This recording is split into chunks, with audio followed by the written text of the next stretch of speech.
Hello learners, कैसे हैं आप सभी। I hope you all are doing great. आज हम लोग आरओ एग्ज़ाम के लिए प्रैक्टिस सेट को सॉल्व करेंगे और ये प्रैक्टिस सेट नंबर 1 होगा,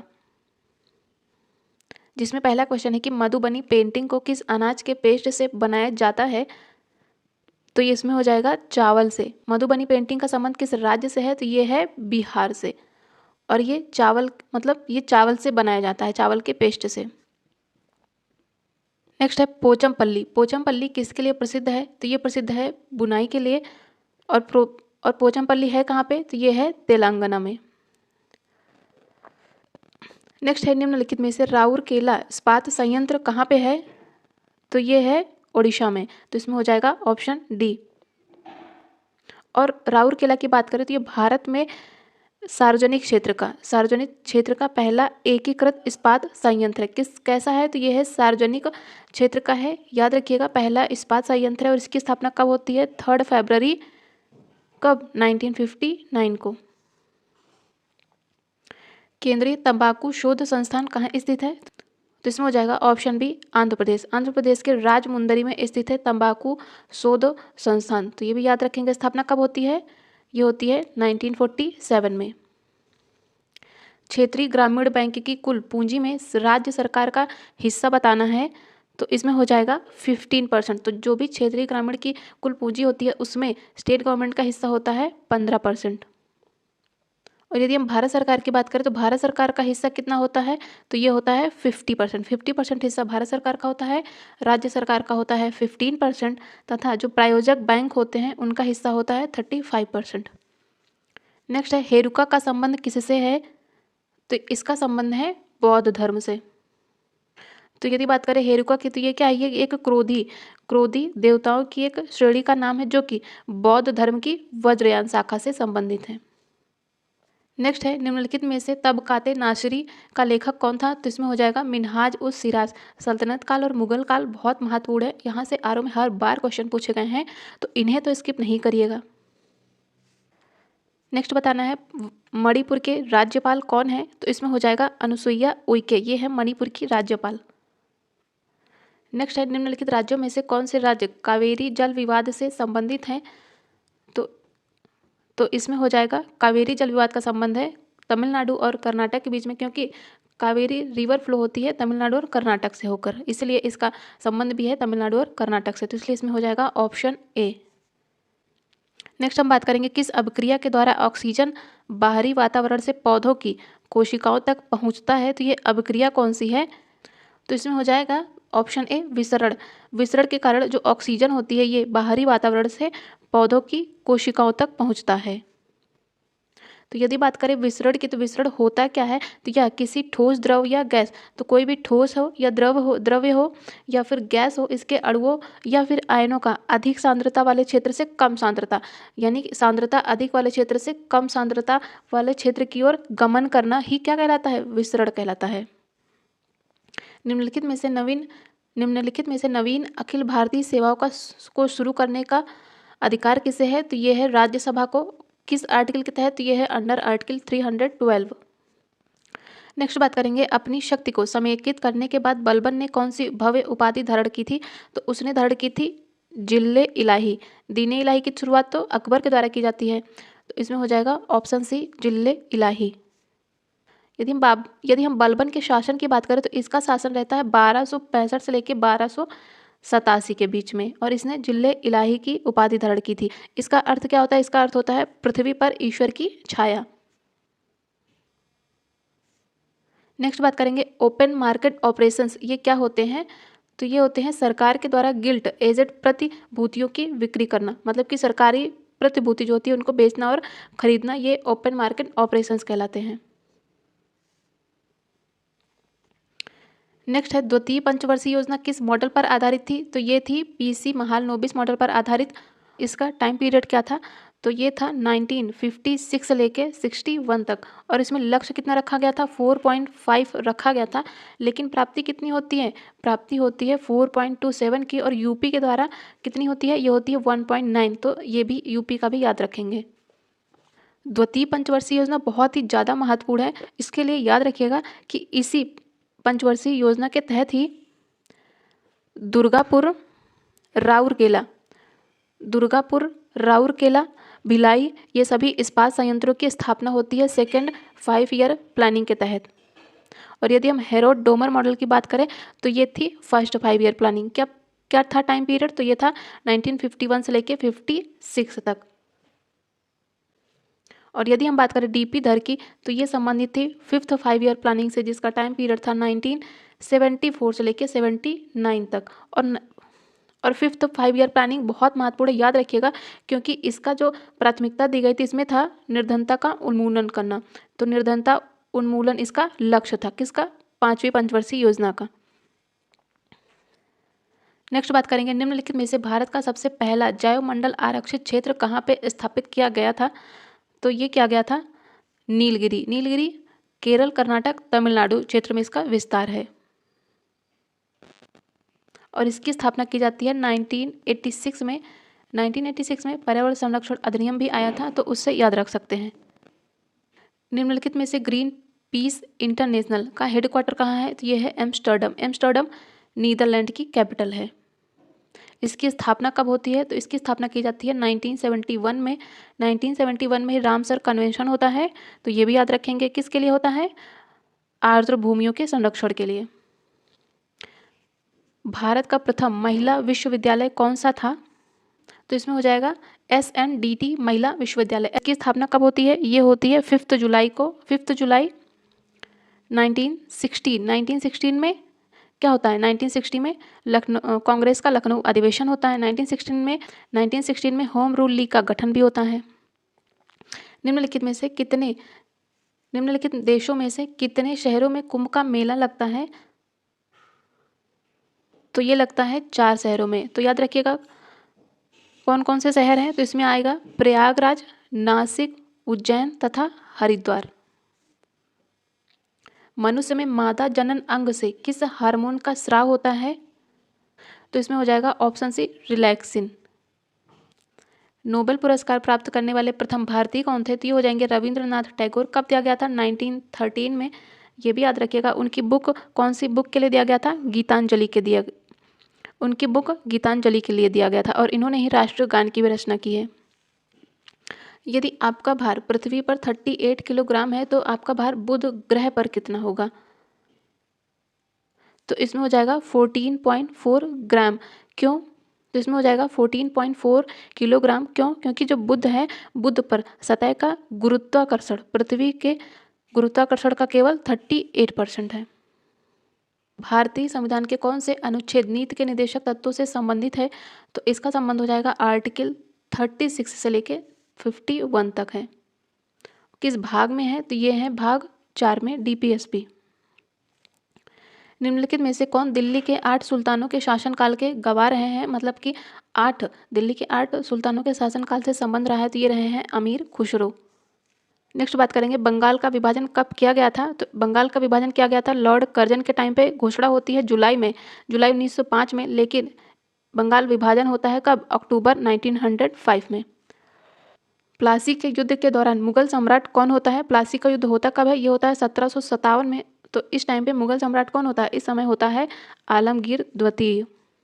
प्लासी का युद्ध होता कब है? तो ये होता है 23 जून 1757 को। डेट भी याद रखिएगा, डेट भी महत्वपूर्ण है, क्योंकि सीक्वेंस से लगाने को आ जाएगा तो कंफ्यूज हो जाइएगा। किसके किसके बीच में होता है? तो ये ब्रिटिश ईस्ट इंडिया कंपनी तथा बंगाल के नवाब के बीच में होता है।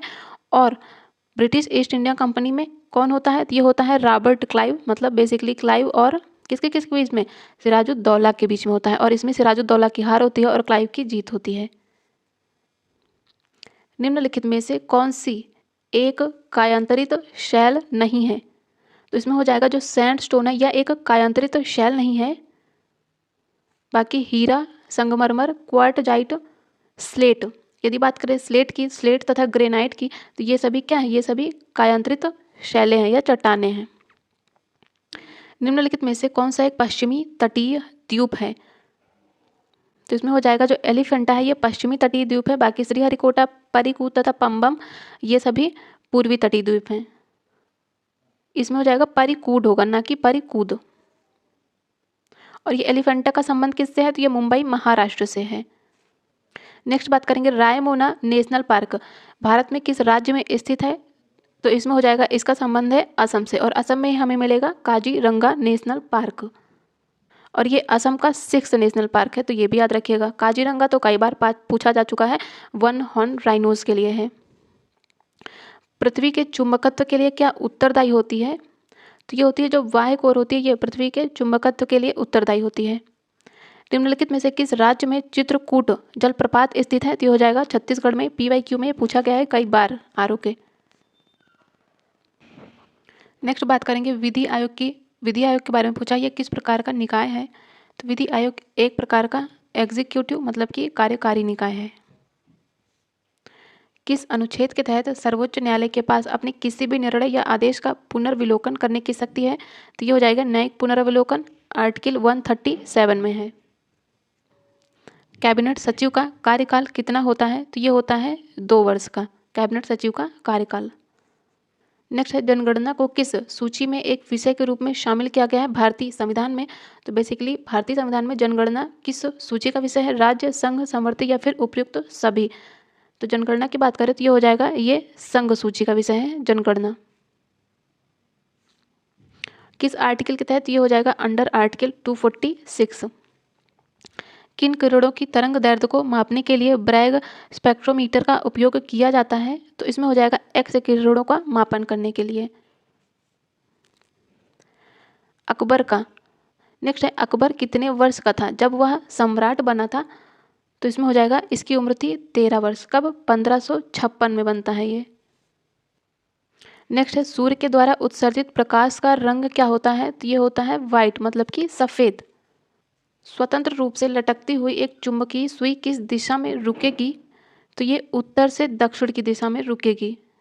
नेक्स्ट बात करेंगे निम्नलिखित में से किस सिद्धांत पर टीवी रिमोट काम करता है? तो ये काम करता है इंफ्रारेड रेडिएशन पर। बुलेट प्रूफ जैकेट के निर्माण में आमतौर पर निम्नलिखित में से किस सिंथेटिक फाइबर का उपयोग किया जाता है? तो इसमें हम करते हैं केवलार का प्रयोग बुलेट प्रूफ जैकेट के निर्माण में। निम्नलिखित में से सबसे भारी धातु कौन सी है? तो इसमें हो जाएगा ऑस्मियम। निम्नलिखित में से किस विद्युत चुम्बकीय तरंगों में सबसे अधिक आवृत्ति होती है? तो ये होती है गामा किरणों में। और यदि हम बात करें गामा किरणों की, तो इनकी आवृत्ति तो सबसे ज़्यादा होती है और इनके पास उच्चतम ऊर्जा भी होगी, यानी कि जो ऊर्जा होती है ये भी अधिक होती है, और तरंग दैर्ध्य इनकी सबसे छोटी होती है। तो तरंग दैर्ध्य छोटी होती है लेकिन ऊर्जा अधिक होती है, तो याद रखेंगे। यदि हम इन तरंगों की उच्चतम से निम्नतम क्रम का बताएं तो सबसे ज़्यादा होती है गामा किरणों की, एंड देन एक्स किरणों की, उसके बाद होती है यूवी रेज की, फिर आता है दृश्य प्रकाश, फिर उसका बाद आता है अवरक्त विकिरण, एंड सबसे लास्ट में रेडियो तरंगे। प्रति ऊर्ध्वपातन की अभिक्रिया किसमें परिवर्तित होता है? तो ये गैस ठोस में परिवर्तित होता है। तो यदि प्रति ऊर्ध्वपातन की अभिक्रिया होगी तो इसमें जो गैस होता है किस रूप में बदल जाएगा? गैस ठोस के रूप में परिवर्तित हो जाएगा।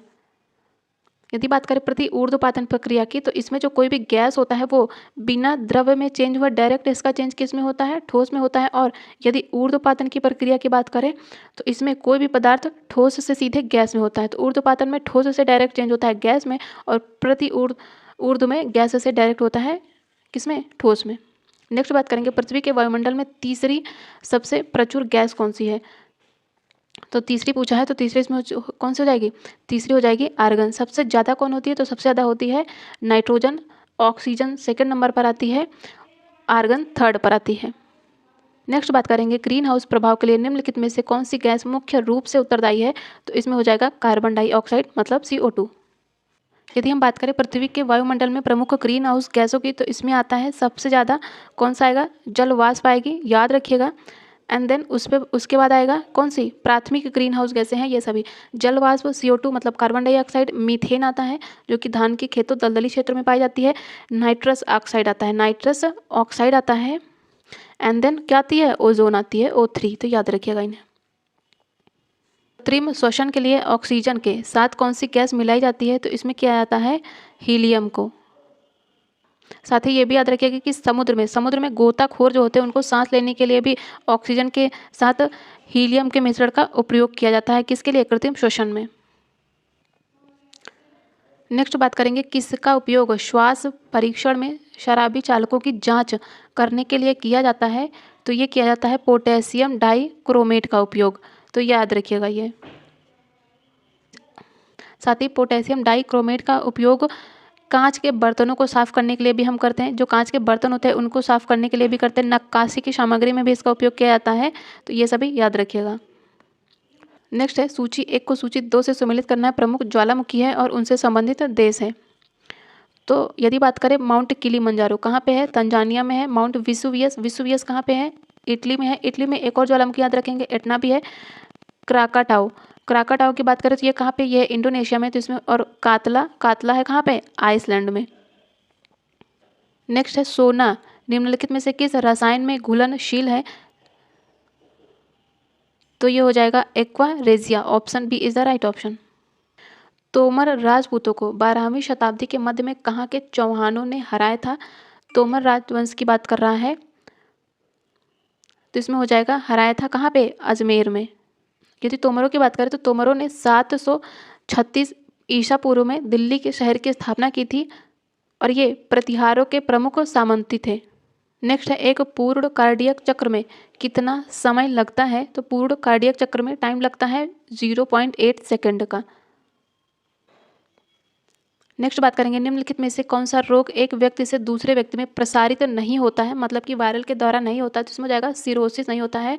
बाकी एड्स, हेपेटाइटिस बी और सिफिलिस ये तीनों ही एक व्यक्ति से दूसरे व्यक्ति में प्रसरण होता है इनका, लेकिन सिरोसिस का नहीं होता है। और इसे लीवर सिरोसिस या हेपेटिक सिरोसिस के रूप में भी जाना जाता है। किस विटामिन को फोलिक एसिड के रूप में भी जाना जाता है। तो इसमें हो जाएगा विटामिन B9 को फोलिक एसिड भी कहा जाता है और यह पानी में घुलनशील होता है। याद रखिएगा, वसा में नहीं, ये होता है पानी में घुलनशील। नेक्स्ट बात करेंगे निम्नलिखित में से किस प्रक्रिया में बिना निषेचन के एक फल का विकास होता है। तो ये होता है parthenocarpy. Option A is the right option. Next है कौन आंखों में प्रवेश करने वाला जो प्रकाश है इसकी मात्रा को नियंत्रित करता है। तो इसमें हो जाएगा आंख की पुतलियां। Option D is the right option. इसे नेत्र तारा भी कहते हैं। और यदि पुतली की बात करें तो ये आइरिस में एक छोटा सा छिद्र होता है जो कि आंख में प्रवेश करने वाले मात्रा को क्या करता है, नियंत्रित करता है पुतली। नेक्स्ट है समुद्री शैवाल से क्या प्राप्त किया जाता है। तो ये किया जाता है आयोडीन। नेक्स्ट है 1930 में किसकी गिरफ्तारी के कारण लोगों ने पेशावर की सड़कों पर प्रदर्शन करके अपना गुस्सा व्यक्त किया था। तो इसमें हो जाएंगे कौन, इसमें हो जाएंगे खान अब्दुल गफ्फार खान। और इन्होंने लाल कुर्ती आंदोलन भी चलाया था और ये महात्मा गांधी के अनुयायी थे, खान अब्दुल गफ्फार खान। नेक्स्ट है धनंजय यशवंत चंद्रचूड़, मतलब कि क्या, DY चंद्रचूड़। ये भारत के मुख्य न्यायाधीश बने हैं। कौन से नंबर के हैं, तो ये 50वें नंबर के हैं। नेक्स्ट है निम्नलिखित में से कौन सा सही सुमेलित है। तो रसिया ब्रजभूमि क्षेत्र का है। रसिया का संबंध ब्रजभूमि क्षेत्र से है। ऑप्शन ए ही सही है। यदि वाक्यों की बात करें तो कजरी का संबंध है मिर्जापुर से, ना कि पूर्वांचल से। आला का संबंध है, आला बुंदेलखंड क्षेत्र से संबंधित है। और बिरहा का संबंध किससे है, बिरहा संबंधित है पूर्वांचल क्षेत्र से। तो इसका ऑप्शन ए जो कि करेक्ट है। नेक्स्ट है निम्नलिखित में से सही विकल्प का चयन कीजिए। कौन किस घराने से संबंधित है। तो लखनऊ घराने से उस्ताद विलायत खान का संबंध नहीं था। आगरा घराने से बख्शूर खान का संबंध नहीं था, इनका बख्शूर खान का संबंध था लखनऊ घराने से। और शरणपुर घराने से संबंध था बरहाम खान का। तो इनका ऑप्शन सी ही सही सुमेलित है। तो यदि बात करें उस्ताद विलायत खान की तो इनका संबंध था इटावा घराने से। और यदि बात करें उस्ताद फैयाज खान की तो इनका संबंध था आगरा घराने से। तथा बहराम खान की बात करें तो इनका संबंध था सहारनपुर घराने से या फिर शरणपुर या सहारनपुर घराने से। तो इसका ऑप्शन सी सुमेलित है। उत्तर प्रदेश बजट 2023-24 के प्रस्ताव के तहत कितने नए मेडिकल कॉलेज बनाए जाएंगे। तो इसमें बनाए जाएंगे 14 नए मेडिकल कॉलेज। इनके लिए आवंटन किया गया है कितना, 2491 करोड़ रुपए का आवंटन किया गया है। नेक्स्ट बात करेंगे गुड्स एंड सर्विसेज टैक्स, मतलब कि जीएसटी बहुत महत्वपूर्ण है, आरओ में कई बार पूछा गया है। तो यह एक टास्क फोर्स के द्वारा प्रस्तावित किया गया था। इसके अध्यक्ष कौन थे, तो ये थे विजय केलकर। तो इसका हो जाएगा ऑप्शन ए। नेक्स्ट है प्रसिद्ध काव्य ग्रंथ रश्मि रेखा के लेखक कौन है। लेखक से भी 1 से 2 क्वेश्चन आए हैं ROKPYQ में, तो इसमें हो जाएंगे कौन, इसमें हो जाएंगे Balkrishna Sharma Naveen. Option C is the right option. Next बात करेंगे दक्षिण से उत्तर की ओर सिंधु घाटी सभ्यता के स्थलों को व्यवस्थित करना है। याद रखिए गया साउथ टू नॉर्थ है, नॉर्थ टू साउथ नहीं है, कंफ्यूज नहीं होइएगा। तो इसमें सबसे पहले बात करेंगे मांडा। मांडा कहाँ पे है, यह है जम्मू एंड कश्मीर में है। कालीबंगा कहाँ पे है, राजस्थान में है। धौलावीरा गुजरात में है। एंड देन हड़प्पा कहाँ पे है, तो ये है पंजाब में। तो इसमें सबसे साउथ में क्या आएगा, सबसे साउथ में आएगा धौलावीरा। तो 4 से स्टार्ट होगा क्या, 4 से, तो एक ही ऑप्शन है जो कि हो जाएगा सी। तो सबसे पहले आएगा धौलावीरा जो कि गुजरात में है, then Kalibangan and then Harappa and सबसे नॉर्थ में आएगा मांडा जो कि जम्मू कश्मीर में है। नेक्स्ट है वैदिक काल के निम्नलिखित देवी या देवता से उनके संबंधित शीर्षकों का मिलान करना है। तो इसमें हो जाएगा अश्विन देवता, इनका संबंध किससे था, तो ये बीमारियों को दूर करने वाले देवता थे। उषा का संबंध किससे था, तो ये प्रातः की देवी थी। उषा काल हम लोग बोलते हैं ना, उषा काल सुबह। और आर्यनी का संबंध किससे था, तो ये थी वन देवी। और मारुत, तो ये क्या था, इनका संबंध था चक्रवात के देवता से। निम्नलिखित कथनों पर विचार करना है। उपयुक्त में से बांध कौन कृष्णा नदी के तट पर स्थित है। तो इडुक्की किस पर है, पेरियार पर स्थित है। तो दो तो हटा ही दो, तो दूसरा यदि हटा देंगे हम, तो दूसरा हटा देंगे तो इसमें जाएगा सी भी गलत हो जाएगा, डी भी गलत हो जाएगा।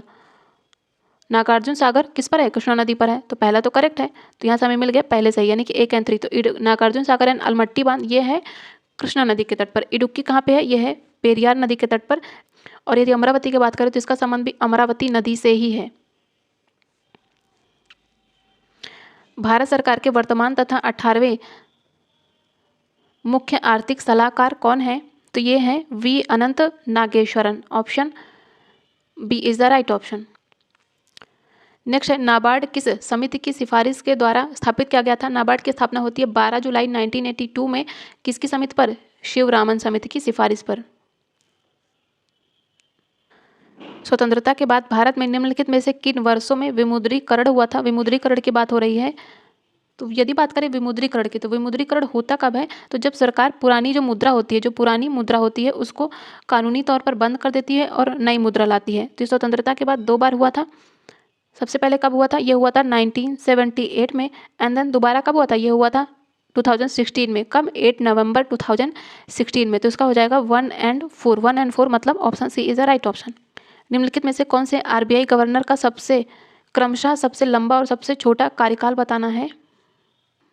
तो इसमें बेनेगल राव, जो बेनेगल रामा थे, इनका कार्यकाल सबसे लंबा था। 1949 से लेके कब तक, 1957 तक इनका सबसे लंबा कार्यकाल रहा है, जो कि RBI के 4th गवर्नर रहे हैं। और यदि बात करें अमिताभ घोष की, तो इनका सबसे छोटा कार्यकाल रहा है। कितना, मात्र 20 डेज का ही, 1985 में। नेक्स्ट है निम्नलिखित में से कौन हमारे शरीर के लिए ऊर्जा का सबसे प्रमुख स्रोत है। तो क्या हो जाएगा, ये हो जाएगा कार्बोहाइड्रेट। तो मानव शरीर में सबसे ज़्यादा ऊर्जा कहाँ से मिलती है, ये मिलती है कार्बोहाइड्रेट से। जो कार्बोहाइड्रेट होता है ये मोनोसैकेराइड, जो कार्बोहाइड्रेट होता है याद रखिएगा ये मोनोसैकेराइड में सबसे पहले टूटकर तुरंत ऊर्जा प्रदान करते हैं। निम्नलिखित में से कौन सा खाने का सोडा है और धावन सोडा है, मतलब कि वॉशिंग सोडा है। इसका रासायनिक नाम बताना है, केमिकल नेम बताना है। तो जो खाने का सोडा होता है वो होता है सोडियम बाइकार्बोनेट, और जो वॉशिंग सोडा होता है वो होता है सोडियम कार्बोनेट। तो इसलिए इसका हो जाएगा ऑप्शन बी। मानव शरीर में ग्लाइकोलिपिड्स कहाँ पाई जाती हैं, तो ग्लाइकोलिपिड्स पाई जाती हैं तंत्रिका तंत्र में। Option A is the right option. निम्नलिखित कथनों पर विचार कीजिए। उपयुक्त में से कौन सी ट्रॉफियाँ फुटबॉल से संबंधित हैं। तो इसमें आंगा खा कप इसका संबंध है हॉकी से, और डूरन कप, सुब्रोतो कप तथा संतोष ट्रॉफी ये सभी संबंधित है फुटबॉल से। तो इसलिए इसमें हो जाएगा 1, 3 एंड 4 मतलब option D is the right option. Next है प्रकाश संश्लेषण की उच्च दर के लिए प्रकाश का निम्नलिखित में से कौन सा रंग अधिक क्रियाशील होता है। तो इसमें हो जाएगा red. Option A is the right option. जो लाल प्रकाश होता है ये सबसे अधिक क्रियाशील होता है, क्योंकि जो रेड कलर होता है इसमें प्रकाश में दृश्यमान स्पेक्ट्रम में सबसे अधिक तरंग दैर्ध्य होता है। तो तरंग दैर्ध्य सबसे अधिक होता है किसमें, रेड प्रकाश में। और यदि हम बात करें यहीं पे बैंगनी कलर की, तो इसके आवृत्ति जो होती है ये तो सबसे अधिक होती है, मतलब कि हाई होती है, लेकिन इसके दृश्यमान रंगों की सबसे छोटी तरंग दैर्ध्य होती है। तो सबसे छोटी तरंग दैर्ध्य बैंगनी की होती है, सबसे हाई होती है लाल की। भारत में सफ़ेद संगमरमर की चट्टानों के लिए निम्नलिखित में से कौन प्रसिद्ध है? तो इसमें हो जाएगा Makrana. Option D is the right option. कहाँ पे है? राजस्थान में है। कौन सा पेड़ भारतीय रिजर्व बैंक के आधिकारिक प्रतीक पर मुद्रित है? तो ये है ताड़। Option C. निम्नलिखित में से कौन सा शहर विश्व की लहसुन राजधानी के रूप में जाना जाता है? तो इसमें हो जाएगा ऑप्शन ए कैलिफोर्निया। नेक्स्ट है, निम्नलिखित में से कौन सही सुमेलित नहीं बताना है? प्रमुख पुस्तकें हैं और उनसे जुड़े लेखक हैं। तो गीता रहस्य किसने लिखी है? बाल गंगाधर तिलक के द्वारा। करेक्ट है। आनंद मठ बंकिम चंद्र चटर्जी के द्वारा लिखा गया है। दिव्य जीवन महर्षि अरविंद घोष के द्वारा लिखा गया है। और अनहैप्पी इंडिया ये दादा भाई नौरोजी ने ये लिखा गया है लाला लाजपत राय जी के द्वारा। तो इसका हो जाएगा ऑप्शन डी, जो कि सही सुमेलित नहीं है। दादा भाई नौरोजी के द्वारा लिखी गई है poverty and un British rule in India नामक पुस्तक। निम्नलिखित में से किस पुस्तक को दारा शिकोह ने लिखा था? तो दारा शिकोह के द्वारा लिखा गया था मज्म उल बहरैन, और ये फारसी में लिखी गई थी, ये भी याद रखिएगा। गियाक और किरी ये नामक 9 पाषाण स्थल हैं, कहाँ पे हैं ये? तो ये हैं लद्दाख में, और ये सिंधु नदी के बाएं तट पर स्थित है। तो जो सिंधु नदी है उसके बाएं तट पर स्थित है गियाक एंड किरी। नेक्स्ट है, पृथ्वी घूमती है, तो इसमें हो जाएगा 4 मिनट में 1 डिग्री घूमती है पृथ्वी। Option B is the right option. वायु में उपस्थित निम्नलिखित में से कौन सी गैस पीतल के रंग को खराब करने के लिए उत्तरदायी होती है?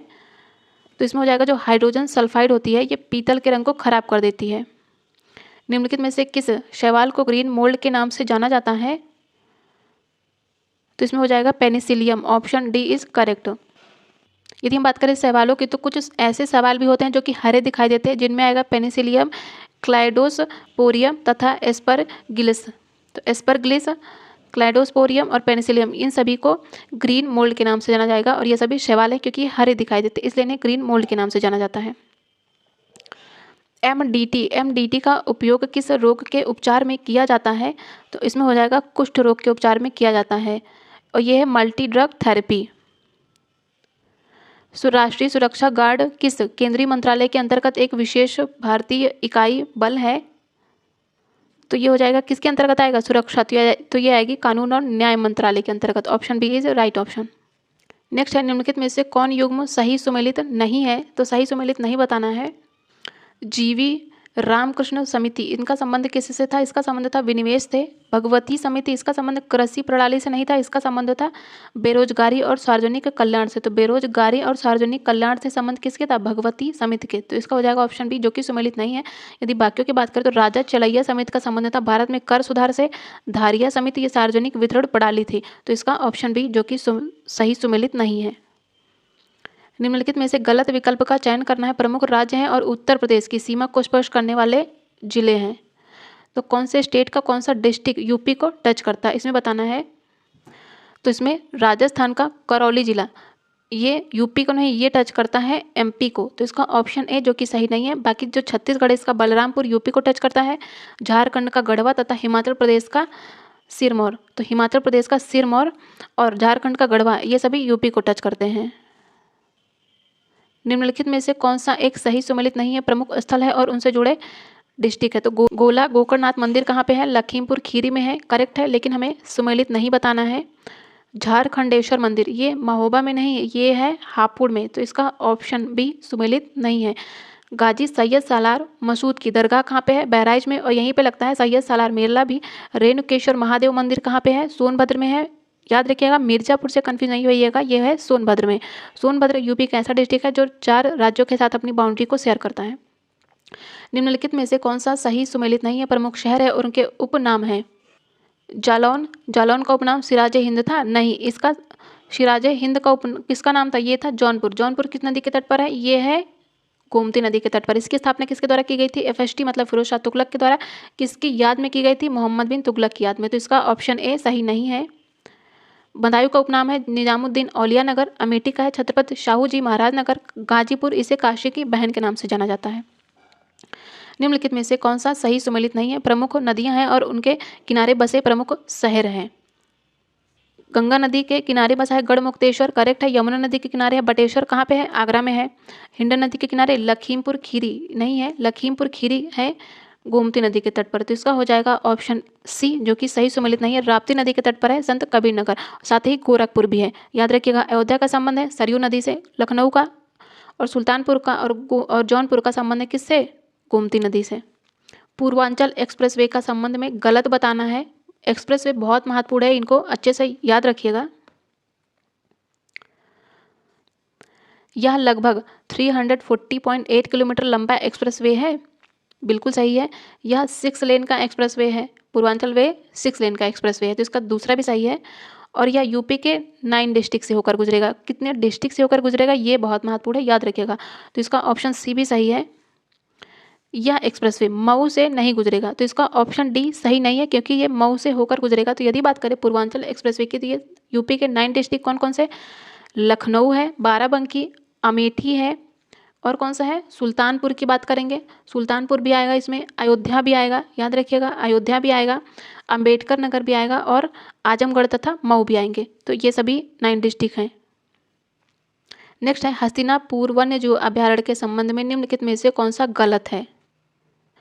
इसकी स्थापना 1986 में की गई थी, बिल्कुल करेक्ट है। 1986 में पर्यावरण संरक्षण अधिनियम भी आया था। यह 2073 वर्ग किलोमीटर क्षेत्र में फैला है, इसका दूसरा भी सही है। साथ ही यह यूपी के 7 जिलों में फैला है, तो बिल्कुल सही है। यह यूपी के 7 जिले कौन कौन से आएंगे? इसमें आएगा मुजफ्फरनगर, मेरठ आएगा, बिजनौर आएगा। बिजनौर से याद रखिएगा, बिजनौर से गंगा नदी यूपी में प्रवेश करती है। और कौन सा आएगा? हापुड़ आएगा। साथ ही अमरोहा, अमरोहा के याद रखिएगा कि अमरोहा के ढोलक को 1 डिस्ट्रिक्ट 1 प्रोडक्ट में शामिल किया गया है। साथ ही मुरादाबाद आएगा, गाजियाबाद आएगा। तो इन सभी 7 जिलों को याद रखिएगा। तो इसका हो जाएगा ऑप्शन डी, उपयुक्त में से कोई भी गलत नहीं है। नेक्स्ट है निम्नलिखित में से कौन सा सही सुमेलित नहीं है? तो श्रावण झूला मेला कहाँ पे लगता है? अयोध्या में। गलत है, क्योंकि इसका संबंध है मथुरा से, ना कि अयोध्या से। तो इसका ऑप्शन ए, जो कि सही सुमेलित नहीं है। अयोध्या में कौन सा मेला लगता है? तो यहाँ पे लगता है रामायण मेला तथा परिक्रमा मेला।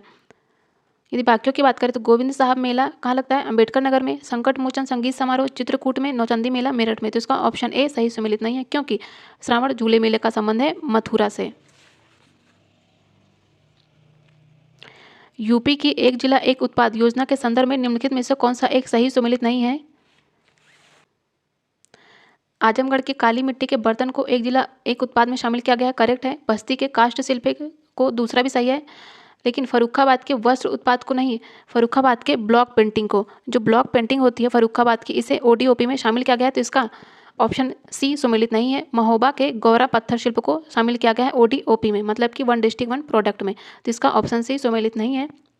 1 डिस्ट्रिक्ट 1 प्रोडक्ट बहुत महत्वपूर्ण है, 1 से 2 क्वेश्चन पूछे ही जा सकते हैं। तो यदि आप लोग चाहते हैं कि 1 डिस्ट्रिक्ट 1 प्रोडक्ट का एक सेपरेट वीडियो लेके आऊँ मैं, तो कमेंट सेक्शन में आप लोग बताइएगा।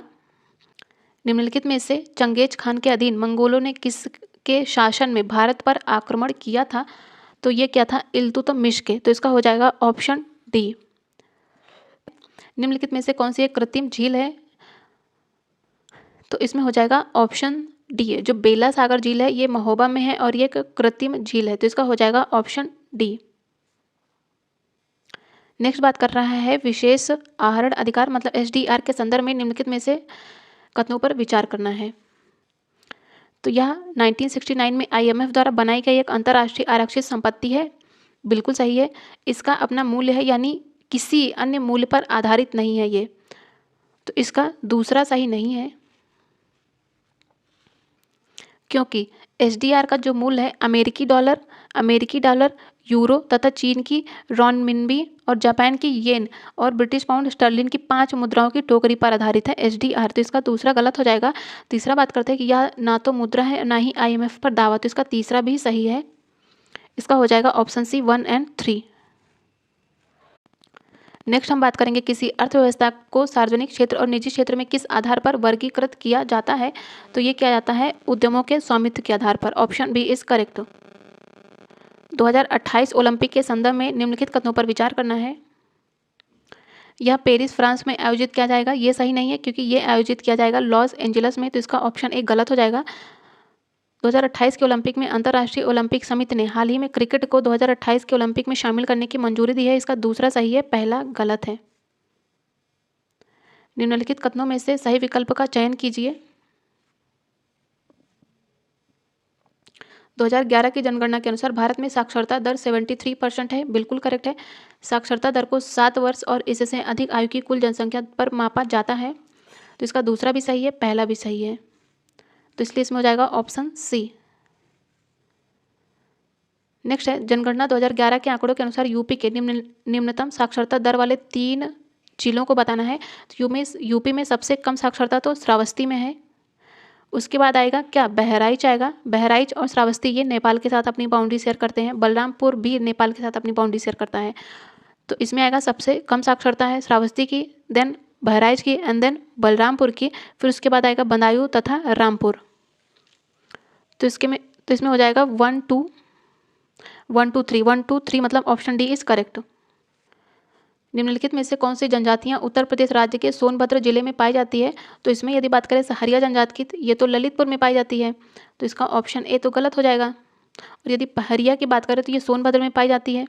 बैगा तथा अगरिया ये तीनों ही सोनभद्र में पाई जाती है, पहला गलत होगा। तो इसका हो जाएगा 2 3 एंड 4 मतलब ऑप्शन बी इज करेक्ट।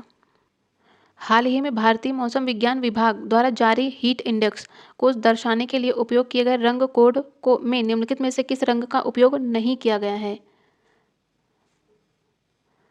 तो इसमें ब्लू कलर का उपयोग नहीं किया गया है, इसलिए इसमें हो जाएगा ऑप्शन सी। 2028 ओलंपिक में क्रिकेट किस प्रारूप में खेला जाएगा। तो इसमें हो जाएगा ऑप्शन सी, T20 प्रारूप में खेला जाएगा। 2028 ओलंपिक से हम लोग याद रखेंगे क्रिकेट को तो शामिल किया गया है, साथ ही 4 अन्य खेलों को शामिल किया गया है जिसमें बेसबॉल आएगा। इसमें तो आप स्टार लगा लीजिए 7 8 9 जितने भी लगाना है, क्योंकि ऐसा ही क्वेश्चन सेम क्वेश्चन पूछा गया था PYQ में, तो ये पूछे जाने के 99% चांसेस है। तो इसमें क्रिकेट आएगा, बेसबॉल आएगा, बेसबॉल के साथ आएगा सॉफ्ट बॉल आएगा, फ्लैग आएगा। तो इसमें कौन कौन सा, baseball, soft ball, flag football आएगा तथा लैक्रोस 6 और स्क्वैश बहुत महत्वपूर्ण है, याद रखिएगा। स्क्वैश को भी IOC कार्यकारी बोर्ड की मंजूरी मिली है। नेक्स्ट है, वर्ल्ड फूड इंडिया 2023 आयोजन कहाँ किया जा रहा है, किसके द्वारा किया जा रहा है। तो इसका आयोजन किया जा रहा है खाद्य प्रसंस्करण उद्योग मंत्रालय भारत सरकार के द्वारा किया जा रहा है। कहाँ पे किया गया है, नई दिल्ली। श्रम बाजार में महिलाओं के योगदान पर शोध के लिए 2023 नोबेल अर्थशास्त्र पुरस्कार किसे दिया गया है। तो ये दिया गया है अमेरिकी प्रोफेसर क्लाउडिया गोल्डन को। इसका हो जाएगा ऑप्शन ए। PM स्वनिधि योजना के तहत दी जाने वाली कार्यशील पूंजी ऋण की अधिकतम राशि क्या है। तो ये है 50,000। इसकी शुरुआत की गई थी PM स्वनिधि योजना की 1 जून 2020 को। किसके लिए की गई थी, स्ट्रीट वेंडर्स के लिए की गई थी। नेक्स्ट है, एशियाई खेलों में महिलाओं के भाला फेंक फाइनल में स्वर्ण पदक किसने हासिल किया है। तो ये किया है अन्नू रानी ने। 1 अक्टूबर 2023 को मालदीव के राष्ट्रपति के रूप में किसे चुना गया है। तो इसमें हो जाएंगे डॉक्टर मोहम्मद मुइजू को चुना गया है मालदीव के राष्ट्रपति के रूप में। नेक्स्ट है, हैदराबाद में उद्घाटन किए गए भारत के पहले सोलर रूफ साइक्लिंग ट्रैक का नाम क्या है। स्टार लगा लीजिए, बहुत ज़्यादा महत्वपूर्ण है। तो इसका नाम है health way, option D is correct. कहाँ पे किया गया है, हैदराबाद में किया गया है। पहला सोलर रूफ साइक्लिंग ट्रैक है, हेल्थ वे नाम दिया गया है। ये सभी बहुत महत्वपूर्ण है, याद रखिएगा। 2023 के वैश्विक नवाचार सूचकांक में भारत का स्थान बताना है। तो इंडिया इनोवेशन रैंकिंग में इंडिया की रैंकिंग है 40 मतलब 40। किसके द्वारा जारी किया जाता है। तो ये किया जाता है बौद्धिक संपदा संगठन के द्वारा ये सूचकांक जारी किया जाता है। तो ये सभी याद रखिएगा। 2022 में भी इंडिया की रैंक 40 थी, तो ये भी याद रखिएगा। नेक्स्ट है, भारतीय वायुसेना और ड्रोन फेडरेशन ऑफ इंडिया द्वारा भारत ड्रोन शक्ति 2023 की सह मेजबानी कब और कहाँ की गई है। तो ये की गई है गाजियाबाद यूपी में सितंबर 2023 में गाजियाबाद में की गई है, यूपी में है, इसलिए यूपी के आरओ एग्जाम के लिए बहुत महत्वपूर्ण हो जाता है। नेक्स्ट है, Dada Saheb Phalke life time achievement award 2023 से किसे सम्मानित किया गया है। तो ये किया गया है वहीदा रहमान को। तो ऑप्शन सी इसमें करेक्ट हो जाएगा। हिंदू कैलेंडर के अनुसार प्रतिवर्ष गणेश चतुर्थी किस तिथि को मनाई जाती है। तो ये मनाई जाती है मास के शुक्ल पक्ष की चतुर्थी तिथि को। तो इसका हो जाएगा ऑप्शन डी करेक्ट। नए संसद भवन के प्रमुख वास्तुकार कौन है? तो इसमें हो जाएंगे कौन? इसमें हो जाएंगे Vimal Patel. Option B is the right option. और नए संसद भवन का निर्माण किया गया भारत की सेंट्रल विस्टा पुनर्विकास परियोजना के तहत। तो सेंट्रल विस्टा को भी याद रखिएगा। इसका उद्घाटन कब किया गया था? डेट भी पूछ सकता है, तो याद रखिएगा 28 मई 2023 को। किसके द्वारा? बाई पीएम मोदी के द्वारा। और इसमें सबसे पहले पारित होने वाला बिल कौन सा था? तो ये था महिला आरक्षण बिल। ये भी बहुत महत्वपूर्ण है, ये भी याद रखिएगा। और यह सर्वसम्मति से पारित हुआ था। नेक्स्ट बात करेंगे 21 से 25 सितंबर 2023 तक ग्रेटर नोएडा में आयोजित यूपी इंटरनेशनल ट्रेड शो का मुख्य उद्देश्य क्या था? तो इसमें हो जाएगा उत्तर प्रदेश के उत्पादों के लिए बाजार के अवसर प्रदान करना। इसका हो जाएगा ऑप्शन सी। तो इंटरनेशनल ट्रेड शो मतलब कि अंतर्राष्ट्रीय व्यापार शो का उद्घाटन किसके द्वारा किया गया? ये बहुत महत्वपूर्ण है। तो ये किया गया है राष्ट्रपति द्रौपदी मुर्मू जी के द्वारा 21 सितंबर को। ये महत्वपूर्ण है, याद रखिएगा। चंद्रयान 3 रोवर पर लगे लेजर प्रेरित ब्रेकडाउन स्पेक्ट्रोस्कोपी उपकरण का उद्देश्य क्या है? तो इसका उद्देश्य था तीव्र लेजर पल्स का उपयोग करके चंद्र मिट्टी की संरचना का विश्लेषण करना। तो इसका हो जाएगा ऑप्शन सी। कौन सा विधेयक भारतीय दंड संहिता आईपीसी 1860 को बदलने का प्रस्ताव पारित करता है? तो ये हो जाएगा आईपीसी 2023। फीफा महिला विश्व कप 2023 चैंपियन कौन सा देश रहा है? तो इसमें रहा है स्पेन। फीफा वर्ल्ड कप बहुत महत्वपूर्ण है। साथ ही फ्रेंच ओपन भी, यहाँ से भी क्वेश्चन पूछे गए हैं। साथ ही ये भी याद रखिएगा स्पेन ने इंग्लैंड को हराया था। किसको? इंग्लैंड को हराया था। ये हुआ कहाँ था? तो ये हुआ था ऑस्ट्रेलिया। ऑस्ट्रेलिया की कैपिटल सिडनी में। आरबीआई की मौद्रिक नीति के संदर्भ में परिभाषित रेपो दर क्या है? तो रेपो दर क्या होती है? वह दर होती है जिस पर आरबीआई जो होती है बैंकों को पैसा उधार देती है। मतलब रेपो दर क्या होगी? जो आरबीआई होती है इस दर पर बैंक को पैसा उधार देती है। तो इसका हो जाएगा ऑप्शन बी। नेक्स्ट है 31 विश्वविद्यालय खेल किस शहर में आयोजित किए गए हैं? तो ये किए गए हैं चेंगदू, चाइना में। कब से कब तक हुए हैं? तो ये है 28 जुलाई से लेके कब? 8 अगस्त के बीच में हुए हैं। 31 था, ये भी याद रखिएगा। भारत की ओर से 11 गोल्ड मतलब कि 11 गोल्ड, 5 सिल्वर तथा 10 ब्रॉन्ज मेडल जीते गए हैं। तो ये भी याद रखिएगा। मतलब टोटल कितने पदक हुए? टोटल याद रखना है 26, जिसमें से 11 गोल्ड हैं। नेक्स्ट बात करेंगे लोकमान्य तिलक राष्ट्रीय पुरस्कार 2023 से किसे सम्मानित किया गया है? तो ये किया गया है पीएम नरेंद्र मोदी जी को राष्ट्रीय लोकमान्य तिलक पुरस्कार से सम्मानित किया गया है। नेक्स्ट है 29 जुलाई 2023 को वैश्विक बाघ दिवस पर पर्यावरण, वन और जलवायु परिवर्तन राज्य मंत्री द्वारा जारी रिपोर्ट के अनुसार भारत में बाघों की अनुमानित आबादी बहुत ही ज़्यादा महत्वपूर्ण डेटा पूछा जा सकता है। तो इसमें एक चीज़ याद रखें, किसमें पूछा? भारत की बाघों की अनुमानित आबादी, अनुमानित पूछा है तो ये हो जाएगा 3925। तो ये अनुमानित पूछा है, याद रखिएगा। तो इतना होने का अनुमान है। प्रेजेंट में कितना है? 3682 है। क्वेश्चन कैसा पूछा गया है ये जरूर याद रखिएगा। तो यहाँ पे पूछा गया है अनुमानित है, कितना होने का अनुमान है। एशियाई क्रिकेट परिषद के वर्तमान अध्यक्ष कौन है? तो ये हैं जय शाह। एशियाई क्रिकेट परिषद की स्थापना कब की जाती है? ये की जाती है 1983 में। नेक्स्ट बात करेंगे इजराइल में फंसे भारतीयों को वापस लाने के लिए चलाए गए अभियान को क्या नाम दिया गया है? तो ये हो जाएगा ऑपरेशन अजय। और ऑपरेशन वरुणा चलाया गया था म्यांमार में फंसे भारतीयों को वापस लाने के लिए। नेक्स्ट है अंतर्राष्ट्रीय क्रिकेट में सर्वाधिक छक्के का रिकॉर्ड किस खिलाड़ी ने बनाया है? तो ये बनाया गया किसके द्वारा? रोहित शर्मा के द्वारा। तो इसका हो जाएगा ऑप्शन ए। तो यदि आप लोगों को सेशन हेल्पफुल लगा हो तो प्लीज़ वीडियो को लाइक करेगा, चैनल को सब्सक्राइब करेगा, साथ ही अपने फ्रेंड्स के साथ शेयर जरूर करिएगा। Thank you so much.